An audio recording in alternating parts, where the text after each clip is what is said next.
Kampanja pred evropskimi volitvami je že v polnem teku, vlada pa medtem zabija zadnje žeblje v krsto javnega zdravstva. Za računalnike ministrice Emilije Stojmenove Duh pa ni prav velikega zanimanja. Gledate Odmev tedna, dogajanje bova tokrat za vas komentirala Peter Merše in urednik informativnega programa na Radiu Ognjišče Alen Salihović. Alen, pozdravljen v studiu. Lep pozdrav. Pa začniva morda nekoliko še v preteklosti. Pred dnevi, konec prejšnjega tedna je bila ta spominska slovesnost za žrtve komunističnega nasilja na Trgu Republike. Ti si bil udeležen tudi v tem zraven. Lepa množica se je zbrala na Trgu Republike na dan, ki ga je vlada pravzaprav odpravila. Na predvečer praznika, ki ga je ukinila, češ z besedami dajmo ukiniti čim prej, ker se že zbirajo.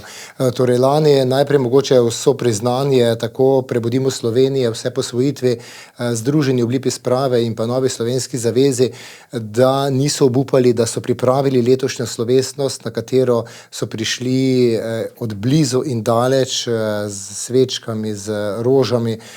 Prav tako ganljivo je bilo prisluhniti imenom, ki so jih brali, imenom iz Macesnove Gorice, več kot 3000 pomorjenih, in danes imamo kosti, ki se jih ta aktualna oblast ne zaveda. Pomenljiv je bil govor tudi zgodovinarja dr. Mitja Ferenca, ki je izrazil obžalovanje, da do danes nismo uredili tega področja, predvsem pa, da je aktualna oblast ukinila ta praznik, proti čemur je bil tudi nekdanji predsednik države Borut Pahor. Žalostno pa je, da se tega praznika ni spomnila niti predsednica države, ki naj bi bila predsednica vseh, s tem znova dokazuje, da ni predsednica vseh, in kot je dejala v eni od mojih oddaj vrhovna sodnica Barbara Zobec, da predsednica države Nataša Pirc Musar vse bolj kaže, da je mačeha enim in mati drugim. Sam dogodek je bil bistveno drugačen, recimo, kot smo vajeni komemoracij iz druge svetovne vojne na drugi strani. Tako je, predvsem je bil pieteten dogodek, ki je ni obsojal, ki je na eni strani ni šel v neki revanšizem oziroma v neko borbo, ampak je bil pieteten dogodek v prvi vrsti. Ni bilo partizanskih pesmi, bili so res izbrane besede, izbrane skladbe in dogodek, ki pritiče tovrstni zadevi, in žalostno je, da ga nekateri želijo izničiti. Še več, na Twitterju oziroma na X-u je bilo moč zaslediti številne žaljive komentarje na dogodek, kar dokazuje, da še kot narod nismo zreli, da bi stopili korak naprej. Če je nekdanji predsednik Borut Pahor naredil velik korak pri procesu sprave naprej, je aktualna predsednica države samo z enim zamahom uničila čisto vse dosedanje dobre prakse, ki so bile na tem področju. Denimo, sramotno je, da predsednica države do danes še ni stopila do Kočevskega roga ali pa do rova, Barbara rova, Huda jama, kjer sem bil, ali pa do Tehari. Sama položila venec, se seznanila z zadevami. Ne, ona pač ima eno svojo agendo, tako kot jo ima aktualna vlada, in tudi, da je ministrica za kulturo želela uničiti razpravo oziroma razstavo Slovenski Katin, Macesnova Gorica, razstavo dr. Jožeta Dežmana, ki je bila tudi na ogled v Evropskem parlamentu. Ogledala si jo je predsednica Evropske komisije Ursula von der Leyen, prav tako vodja poslanske skupine največje v Evropskem parlamentu Manfred Weber, kar govori, da gre za eno res veliko razstavo in da Ministrstvo za kulturo je delalo vse na tem, da bi to ukinilo. Vidimo, da smo res zelo, zelo nizko padli in naredili en strašno velik korak nazaj. Ja, enega pišmeuhovskega predsednika smo Slovenci že predčasno poslali v penzion, ko ga nismo ponovno izvolili. Morda se to utegne zgoditi tudi gospe Nataši. Zdaj, upajmo, da ne bomo kmalu pietetnih slovesnosti imeli tudi za slovenskim javnim zdravstvom, ne, nad katerim se zdi, da pravzaprav da mu bije skoraj da zadnja ura, poteka stavka, še vedno razgradnja, poteka tudi na drugih področjih, več stvari si bo danes pogledala, začela bi pa morda s to odločitvijo Ustavnega sodišča, ne. Sindikat Fides, sindikat zdravnikov in zobozdravnikov se je pritožil na Ustavno sodišče glede odloka, s katerim je vlada razširila oziroma nabor stvari, ki jih morajo zdravniki početi med stavko, oziroma bistveno omejila njihovo stavko praktično do skoraj neobstoja stavke. In ko je sodišče na koncu odločilo s 5-4, da je pritožbo zavrglo, v ločenem mnenju pa smo na to izvedeli, da je pravzaprav sodišče odločitev že sprejelo v korist sodnikom, pa je potem nekako ta politična večina 5-4 to zavrgla. Mislim, kaj to pove o Ustavnem sodišču, oziroma smo že kdaj doživeli sploh kaj takega na Ustavnem sodišču? No? Predvsem govori dvoje. Prvo, kot je dejal nekdanji ustavni sodnik, sedanji vrhovni sodnik, da je novela o zdravniški službi, ki nekako rešuje zdravniško stavko, ustavno sporna. Dejal je, vladajoča koalicija je v vojni z zdravniki in zato misli, da so v vojni dovoljena vsa sredstva, pa niso. Novela zakona o zdravniški službi je ustavno še kako sporna. Najprej, ker zakonodajalec z njo zelo verjetno prekomerno posega v pravico do stavke. In da so se sodniki oziroma ustavni sodniki postavili na stran vlade, ni prvič.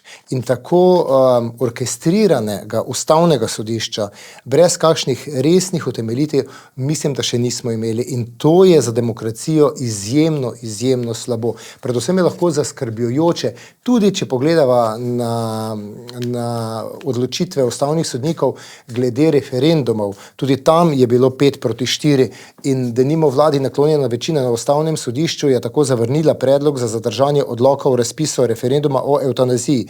Prisluhnimo mogoče samo, da si spomnimo ob tem na ločene odklonilna mnenja ustavnega sodnika Klemena Jakliča. Dejal je, da o ustavnih pravicah in še toliko bolj o absolutnih ustavnih pravicah, kakor je pravica do življenja, na referendumu ni dopustno odločati. Prav tako denimo ustavni sodnik Rok Čeferin pravi, tak pristop je kršitev procesnega vidika ustavnih določil, ki urejajo demokratično soodločanje volivcev. In še denimo ustavni sodnik Rajko Knez, ki je zapisal, zavzemam se za referendum za dovolj natančnim vprašanjem za organizacijo, ki bi omogočila dovolj časa za nepristranska pojasnila volivcem v času referendumske kampanje, soočen mnenj in tako dalje. In Ustavno sodišče je vse te stališča svojih kolegov zavrglo in sprejelo s 5-4, kot tudi zdravniško stavko. Tako da se mi zdi, da imamo, kar se tiče Ustavnega sodišča, res krizo. Tako da ne zvonijo vsi zvonci v Evropski uniji, ne?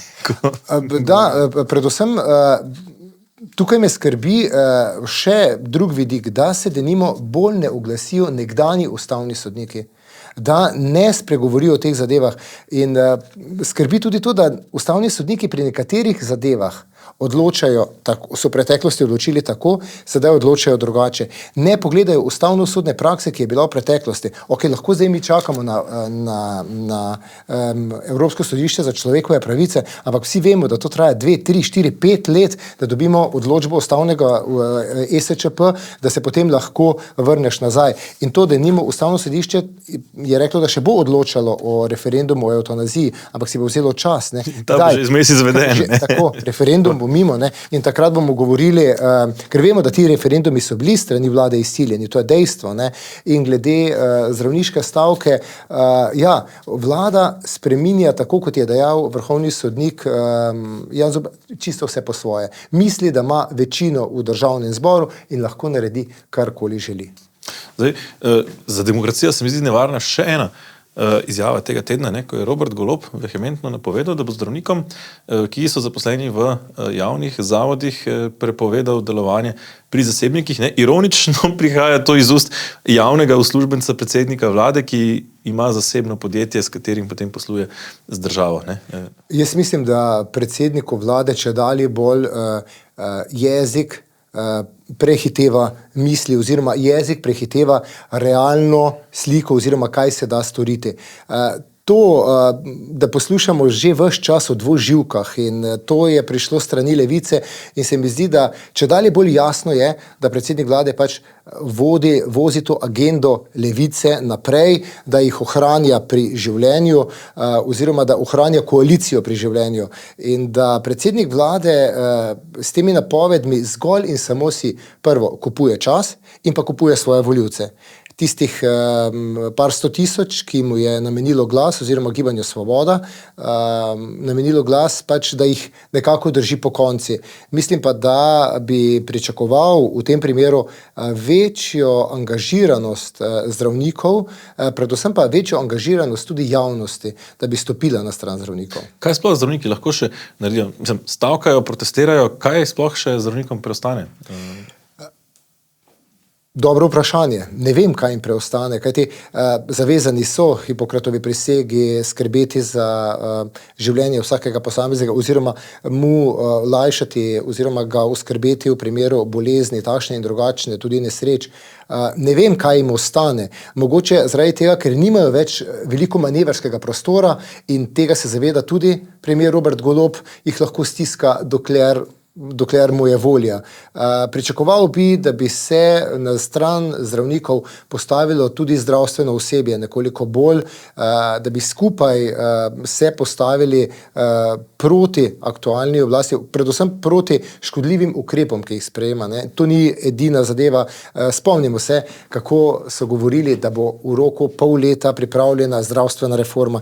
Danes nimamo niti Z od zdravstvene reforme. Vmes smo seveda menjali še ministra. Sedaj imamo novo ministrico, ki se seznanje za vsem, lepo govori čisto vse, kaj se... Ministrica je predvsem placeholder, ne, v smislu nekdo, ki sedi na stolčku zato, da ni prazen, da vlada ne pane. Tako, to je dejstvo in do danes ni storila popolnoma nič za izboljšanje slovenskega zdravstvenega sistema. Še več, popolnoma nič ni naredila za ustavitev stavke. Kolikokrat smo videli ministrico na pogajanjih, nikjer. Sedaj so res da potihnili, češ da bodo reševali na tiho stavko, ampak dejstvo je, čakalne vrste se nam s tem povečujejo. Vsi ljudje, ki bi morali priti do zdravnika, ne pridejo. Čakajo in bojim se, da številne bolnišnice sedaj objavljajo podatke za prvo četrtletje, so v minusu. Seveda, zakaj so v minusu? Ker je bistveno manj obravnav, ker so te odpovedane, denarja je manj. Kdo bo na koncu leta to vse skupaj pokril? Realne posledice teh dejanj pa se kažejo pravzaprav tudi z odhodi zdravnikov. Ne. Ta teden smo izvedeli, da se je 5 kirurgov iz splošne bolnišnice Šempeter pri Gorici je dalo odpoved in da se podaja, pač zdaj ne bodo več očitno dvoživke, bodo samo še zasebniki. Ne. V javnih bolnicah pa to so pa realne posledice teh besed, Roberta Goloba, ki potem nihče ne ve, katere izmed njih pa se morda vendarle uresničijo. Vemo, da večina od njih se ne bo, da po teh njegovih obljub je neresnih, ampak vendar nekaj stvari, ki jih je obljubil, pa ponavadi tiste najslabše, pa so se uresničile. Ne? So se in jaz mislim, da to niso bili zadnji odhodi zdravnikov. Ko bo tega več, ko bo do teh odhodov prihajalo tudi v največji bolnišnici, v UKC Ljubljana in ko bodo zdravniki ugotovili, da pod to vlado nima smisla, da vztrajajo v tem sistemu, ker sistem popolnoma razpada oziroma je že razpadel in bi ga bilo potrebno začeti prenavljati na novo, bodo začeli odhajati. Ne. Že denimo mnogi, sam poznam 3, ki so odšli v sosednjo Avstrijo in delajo bistveno manj, z bistveno boljšim osebjem in bistveno drugače. Ne. Z bistveno više plača. Tako, bistveno više plača. In zdaj, kot pravim, mogoče ne gre toliko za plače, kot gre za neurejen sistem. In do danes vlada v ta sistem ni vložila popolnoma nič, da bi ta sistem nekoliko uredila oziroma omejila težave, ki so znotraj zdravstva. Tako da nimo obljubila je zdravnikom, se bomo pogajali, sedaj je obljubila v tem tednu sodnikom, češ bomo zakon vložili o zvišanju plač, hkrati pa povedala, da bodo vseeno morali počakati tako dolgo, dokler ne bodo plač vsem uredili. Kdaj pa bo to? Zdaj že čakamo 2 leta. Pred koncem mandata, verjetno. Ja, zgleda. Potem pa itak ne bodo kupovanje časa. Več na oblasti. Ne samo, da nič ne naredijo, ne celo rušijo in v slogu te manire, pa je potem Robert Golob v svojem klasičnem slogu napovedal zdaj pa izgradnjo še 3. medicinske fakultete na univerzi na Primorskem, ne, pri čemer ironično Univerze v Mariboru ni povišal recimo vpisnih mest za medicinsko fakulteto, zdaj pa se je namenil zgraditi novo fakulteto Univerze na Primorskem. Ne? Besedo, no, ne bom uporabil te besede, ampak ja, bom rekel, kot je rekel en zdravnik, pa ta je nor. Dobesedno. Greš ti ustanavljati novo fakulteto. Ali to pomeni, da bomo imeli sedaj bolnišnico Izola univerzitetno? To je prvo vprašanje. Drugo vprašanje, imamo dovolj zdravnikov oziroma profesorjev, ki bodo vse to poučevali? A bomo imeli potem, ja seveda bomo imeli dvoživke, oziroma ki bodo učili v Mariboru, Ljubljani in na Primorskem, ne uredi področje. To je zgolj in samo PR poteza aktualnega predsednika. Popolnoma nič drugega. Podpisati pismo o nameri. Pismo o nameri je z te vlade, je ta vlada podpisala že nekaj. Spomnimo, zdravniki je podpisala dogovor o plačah. Se ga danes drži? Ne, se ga ne drži. Podpisala je še marsikateri drug dogovor, pa se ga jih drži? Ne, se jih ne drži. In da greš, to je bila zgolj in samo ena PR-ovska poteza, katero je sicer lepo slišati, ampak prvo postaviti, narediti univerzo, fakulteto. Kje dobiti ljudi in še? Kdaj bodo ti ljudje sploh začeli potem biti zdravniki? Že sedaj vidimo, da se na razpise za družinsko medicino oziroma na zdravniške zbornice prijavi bistveno manj zdravnikov, kot je razpisanih mest za specializacije. Ne? In je potem vprašanje, ne, kako, na kakšen način, jaz mislim, da tukaj šlo zgolj in samo za eno PR-ovsko potezo, kako bodo to rešili, ampak oba veva, da če jutri nastane fakulteta, da mi čez 5 let, 6 let komaj dobimo zdravnika. Pa do 6 letih lahko bistveno lažje bi bilo zadržati tiste, ki tako že imamo, kot pa delati neke plane za nejasno prihodnost, ki so povsem neuresničljivi. Ne? Ti plani so bili recimo tudi za digitalno opismenjevanje, ali kako že, ne? Smo slišali, torej, ko je Ministrstvo za digitalno preobrazbo naročilo 13.000 računalnikov, trenutna bilanca, torej 3.000 računalnikov so razdelili šolam, kjer ni čisto jasno, po kakšnem ključu, ampak vendarle 3.000 so jih razdelili šolam, 39 so jih razdelili prizadetim poplavam, preostalih 10.000 pa so potem dali na razpolago, za kar je prišlo celih 910 vlog. Pa potem bi se morda spomnil na izjavo vodje poslancev Svobode, Boruta Sajovica, ko je opravičeval ministrico in je izjavil celo, da je Slovenija tako digitalno neopismena, da bi jih potrebovali še bistveno več, in vrgel je celo številko 200.000. Že sosledje, ki si ga opisal, povedal, kliče po tem, da ministrica bi morala oditi že včeraj, ne šele danes. To je prvo. Drugo, nakup teh računalnikov smrdi že od vsega začetka. Nekdo je zelo dobro zaslužil. Danes potem ugotovijo, da jih ni mogoče razdeliti, sprejmejo zakon, pa ga ne sprejmejo. In zdaj imamo zakon in 910 prijav. Meni se zdi, da je to v posmeh tako vsem tistim, ki potrebujejo to vrstne računalnike.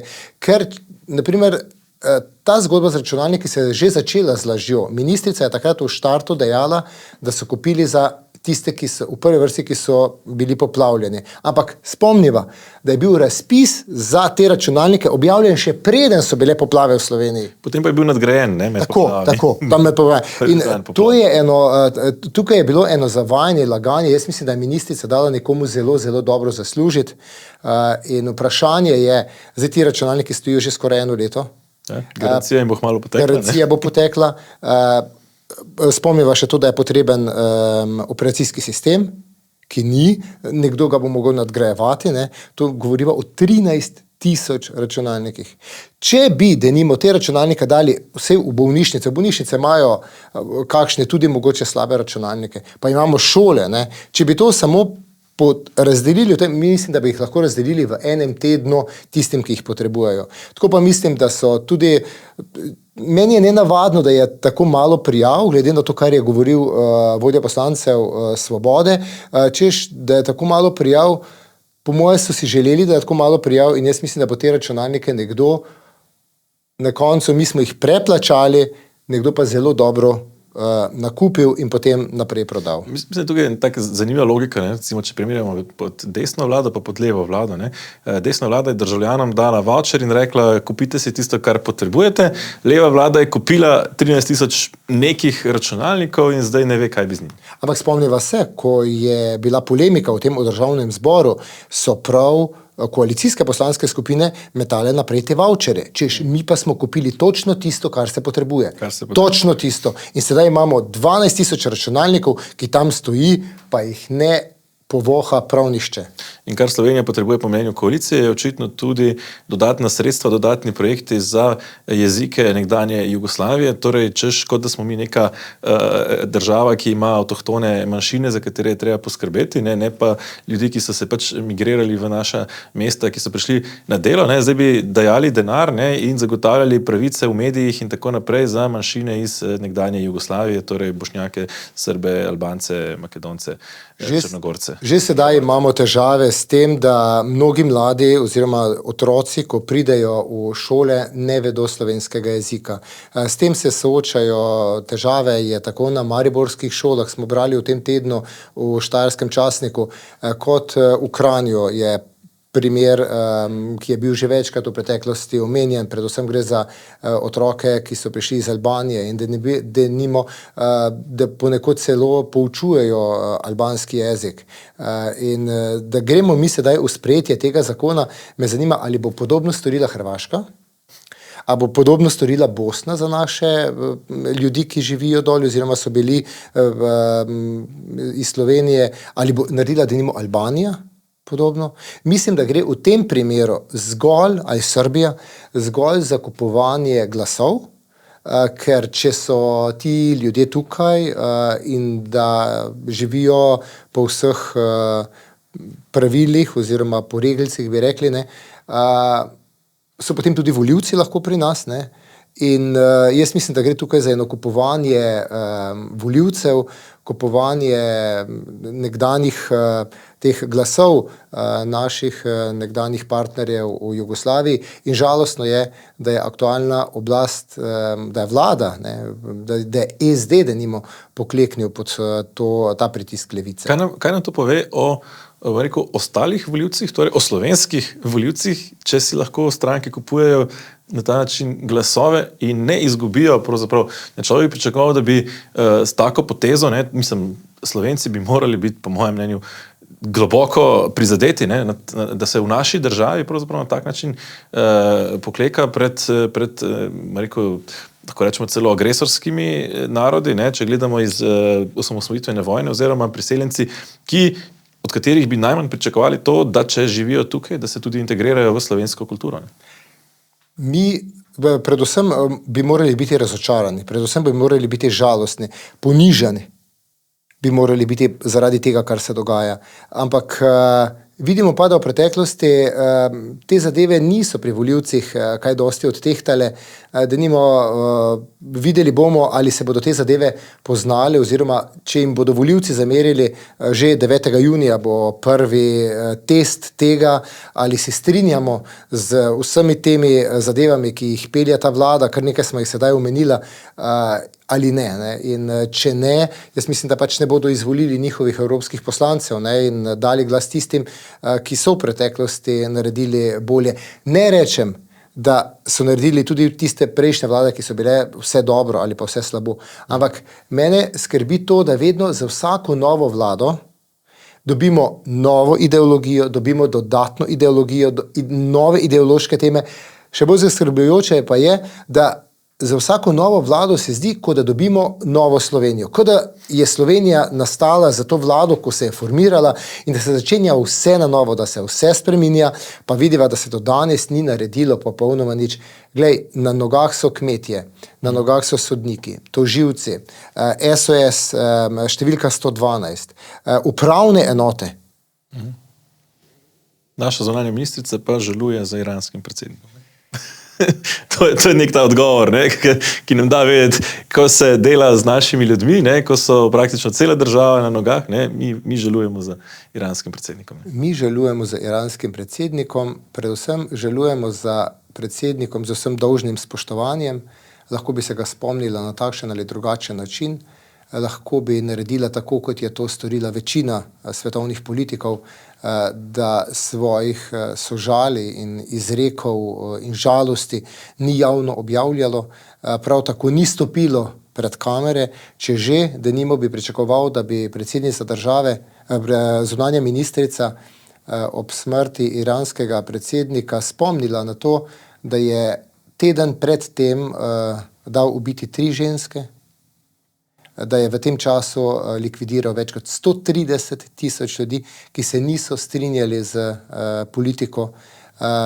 Ženske so preganjane oziroma so precej v nemilosti v tej državi. In še to, mi izrekamo sožalje v času, ko se Evropska unija boji, da bo Iran preko takšnih in drugačnih hekerskih vdorov vplival na odločitve na prihodnjih evropskih volitvah 9. junija.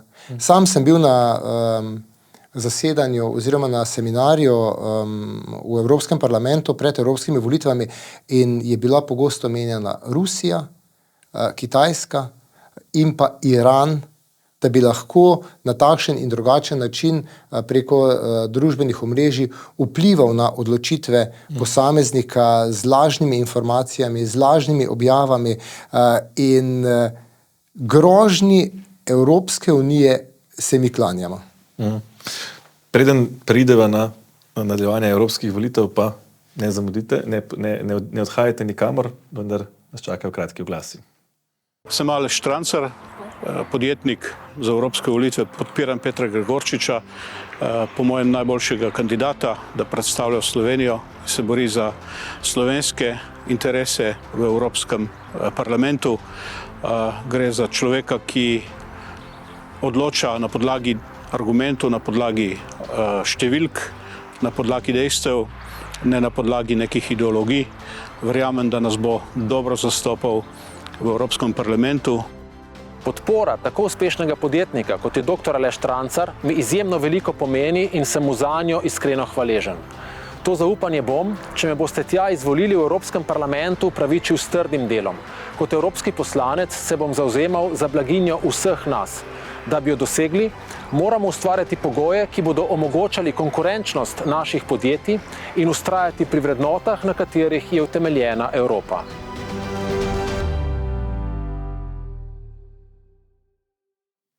Tako, spet smo nazaj. Alen, še evropske volitve so nama ostale, kampanja je že v polnem teku. Kdo te je najbolj presenetil? Moram priznati, da do sedaj me od kandidatov oziroma od nosilcev list ni nobeden preveč nagovoril. Prav tako vidimo, da kandidati med seboj, predvsem nosilci list nekako taktizirajo, kdo bo boljši, kdo bo povedal več. Res, da se vidi, da je pri teh zunanjih zadevah, predvsem kar zadeva odnosa do Rusije, Ukrajine, vojne v Ukrajini, prav tako, da nimo razmer v Gazi, precej v ospredju nekdanji obrambni minister Matej Tonin, prav tako sedanji evropski poslanec Klemen Grošelj, ki mu je to področje precej blizu. Predvsem tudi zanimiva so stališča stranke Resnica Zorana Stevanovića, ki mu nekateri očitajo, češ, da je podaljšana roka Kremlja, sam se dobro brani. Zanimivo bo videti, predvsem bo v zadnjih 2 tednih, kako bo, ko bodo parlamentarne in neparlamentarne stranke prišle skupaj, ko se bodo soočila mnenja vseh, ker sedaj smo videli soočenje enih in drugih in ne pokaže se celota. Sam sem imel to možnost že gostiti tako oboje na enem soočenju in tam se potem vidijo te razlike med samimi kandidati. Zanimivo je tudi to, da nekaterim tudi na desni strani ni pogodo govoriti preveč o vojnih razmerah. Precej burno se vidi, da so si stranke glede migracij, da so nekatere razlike, da pa se nihče ne strinja povsem z tem migrantskim in azilnim paktom, da ga je potrebno spremeniti, kar smo vedeli že v začetku, kajti ta pakt se je pripravljal 8 let, bil je sprejet na zadnjem zasedanju, na predzadnjem zasedanju v Evropskem parlamentu in 2 leti je za implementacijo tega pakta, tako da ja, mislim, da kandidati do sedaj niso pokazali vsega, čaka nas še, bomo rekli, drugi del kampanje, ko bodo gotovo bistveno bolj aktivni. Je pa zanimivo to, da ne prihaja pri strankah do nekega, z izjemo SDS-a, do nabiranja nekih dodatnih glasov preferenčnih, denimo zelo aktivna je Zala Tomašič, zelo se je spustila v kampanjo in zdi se mi ta svež veter, mladina, zelo dobro.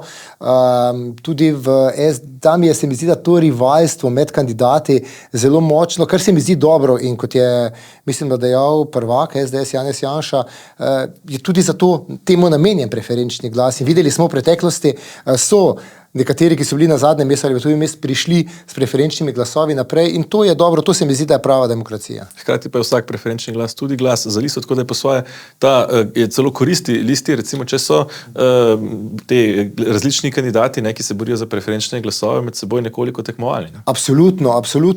Predvsem videti je, da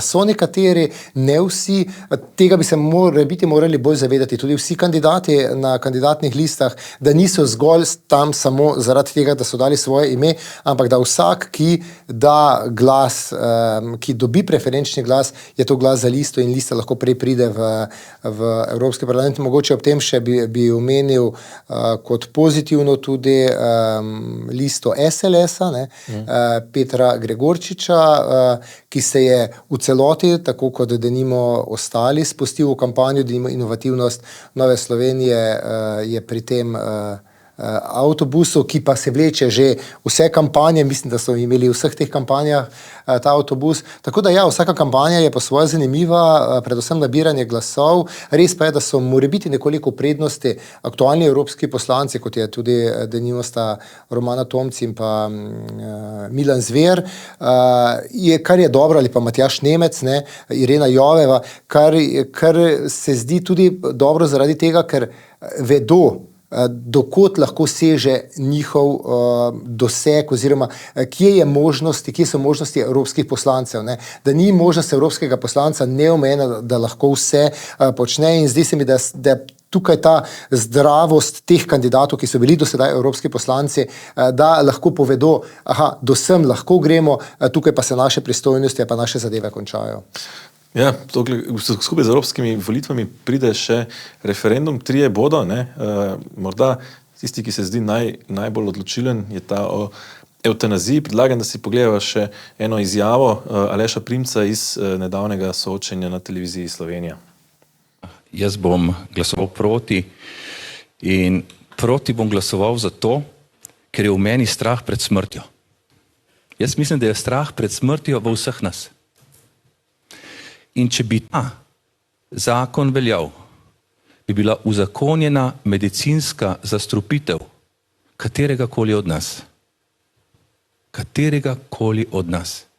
In ta grožnja medicinske zastrupitve visela nad nami celo življenje. Jaz nočem biti zastrupljen. Jaz hočem živeti. Naslednja stvar, zakaj nočem, da je ta zakon sprejet in bom z veliko odločnostjo naredil vse, kar je v moji moči, da bo velika večina ljudi glasovala proti. Je to, da mislim, da slovenska družba ne sme dati našim otrokom sporočila, da ko je prva težava, ko prvič nekaj ni po tvoje, ko prvič malo trpiš, se greš kar ubiti. Kakšno sporočilo je to? Mi moramo dati otrokom sporočilo, da se treba boriti, da se treba po porazu iti naprej, ko padeš vstati. Ne pa odnehti, lepo vas prosim, ljudje. Kakšno sporočilo boste dali otroku, ko boste 1 uro nazaj dali ubiti vašo staro mamo? Zakaj ste jo dali ubiti? Zato, ker je trpel. In ko bo on prišel k vam in bo rekel, jaz trpim. Kaj mu boste rekli? Ubi se ali kaj? Že ta debata je grozna. Naslednja zadeva. Tukaj gre za denar. Naša vlada ne zna urediti zdravstva. Pred našimi očmi nam razpada zdravstvo. Pokojninska blagajna je tako slaba, da govorijo o novi pokojninski reformi. In edini zakon, s katerim hočejo rešiti zdravstvo in pokojninsko blagajno, ki so ga sposobni spraviti skozi, mislijo, je to, da bodo krajšali čakalne vrste z medicinsko zastrupitvijo ljudi. Za denar gre. Ljudje, oni hočejo šparati na tem, da vi ne bi šli k zdravniku, da vam ne treba plačevati več penzij. Za to gre. In lejte, povejte to ljudem, da je po vaših izračunih smrt cenejša od življenja. Tako za konec, ne, ta nagovor, ne, kaj ti ostaja glede tega referenduma? Predvsem prvo moram reči, pa se vrniti na začetek, da je zloraba, ki si jo je privoščila aktualna oblast s temi referendum pod vso kritiko. Namesto, da bi imeli neko zdravo razpravo, predvsem pa strokovno razpravo o tem področju, ko vidimo, da so zdravniki vsi proti, da so večina zdravnikov je proti temu zakonu in da vlada gre skozi samo zaradi tega, da bo nekaj več volivcev pritegnila k sebi, hkrati pa se ne zaveda, da bo denimo ostala brez nekaterih glasov tudi aktualna vlada oziroma Gibanje Svoboda, zato ker spomniva, da se je razbila njihova skupina na dva dela, sedanja poslanska skupina, eno vodi Irena Joveva, drugo Klemen Grošelj in tam so tudi odpadniki, ki jih pač najprej so želeli imeti na listi, potem ne, in da se bo tukaj pač razdelilo ti glasovi tudi zaradi referenduma. Je pa tako, da mislim, da morajo ljudje predvsem verjeti stroki v tem primeru. Zdravniki so jasni, prisluhniti zdravnikom, nikakor pa ne tistim, ki si pač prizadevajo zgolj in samo zato, da bi nekatere ljudi češ, da ne bi trpeli. Jaz mislim, kot je dejal predsednik medicinske etike Božidar Voljč, da je zdravstvo tako napredovalo, da človek več ne trpi, in s tem se strinja tudi večina zdravnikov, da človek ne trpi v tisti zadnji fazi, da ni takšnih bolečin. Mislim, da je to sporočilo, se mi zdi, ki ga daje Aleš Primc, ne, pravi, kaj bomo mi rekli otrokom, kaj prvič, ko trpiš, pojdi se ubiti. Mislim, to se mi zdi grozljivo sporočilo, ki ga evtanazija pravzaprav daje, ne, v slovenski prostor.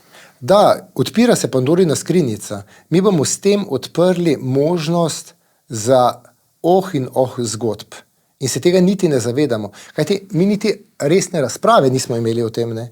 Kaj šele, da bi prišli do takšnih vprašanj, ki jih je zastavil Aleš Primc, pa ne samo, se je bilo veliko teh zadev v preteklosti že omenjenih. Tako da ja, jaz mislim, da je potrebno pri tem verjeti stroki, zaupati v stroko in če kdo, je kdo pa nas bo zdravil, drugi kot zdravniki. In oditi na referendum, ne glede na to, da je zgolj posvetovalni, vendarle je to nekaj, kar bo vladi dalo jasen signal. Ne? Seveda, oditi na referendum, jasno dati svoj glas, predvsem pa jasno dati glas tudi na evropskih volitvah in s tem aktualni oblasti pokazati, s čim se strinjamo in s čim ne. Mislim, da sva danes navrgla kar precej tem. Alen, najlepša hvala za gostovanje v studiu. Mi, spoštovani gledalci, pa se znova vidimo prihodnji teden s svežim pregledom tedenskega dogajanja. Še en referendum, in sicer o preferenčnem glasu, bo vzporedno z evropskimi volitvami. O njem je Luka Svetina z dvema poslancema opozicije spregovoril v oddaji Vroča tema, torej, ki je že dostopna na našem YouTube kanalu, ki si jo tudi lahko ogledate. No, nam pa preostane zgolj še, da spremljamo dogajanje, ki ga sproti objavljamo tudi na portalu domovina.je in lepo zdrav in nasvidenje.